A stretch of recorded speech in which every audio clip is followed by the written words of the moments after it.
So there's two parts to that. One is the simple, very short answer, which is collective action for thriving, right? Super short answer.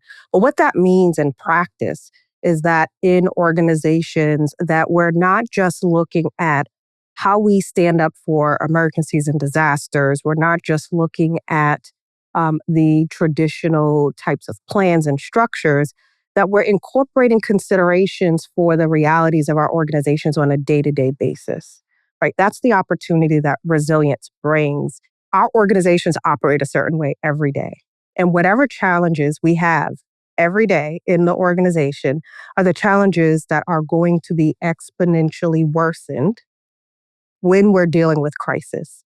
So the more that we can understand that, the better we can really strengthen our resilience and leverage moments of difficulty and crisis and challenge to strengthen our organizations.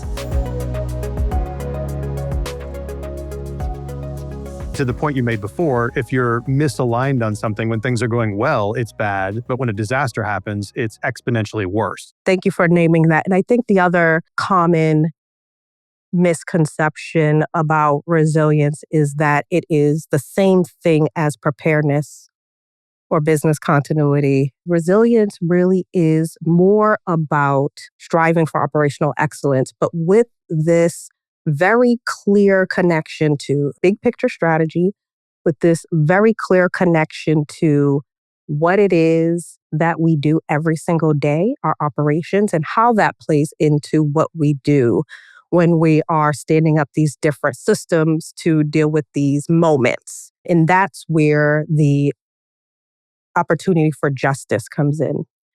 Organizational justice as a part of this concept of organizational resilience.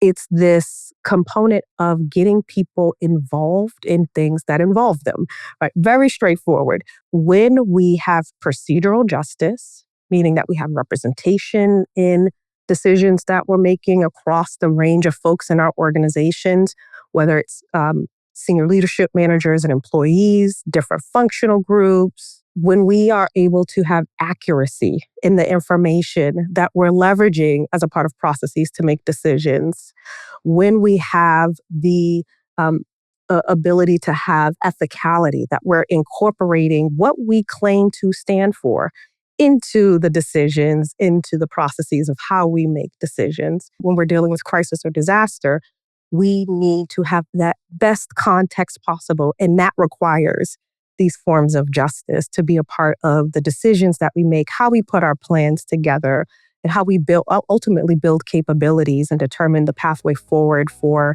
improving ourselves.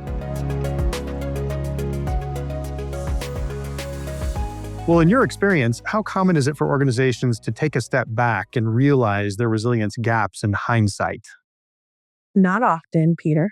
However, it's not the actually human thing to do. For organizations where I've seen really amazing continuous improvement towards resilience, it really has been this work around how do we measure what we're doing?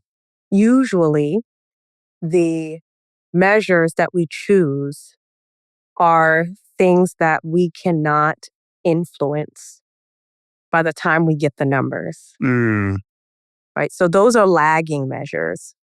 And they're important. And we should know what those are because that aligns with our strategy and our principles, all that good stuff. However, in order to achieve what we want to achieve for our lagging measures, we need leading measures.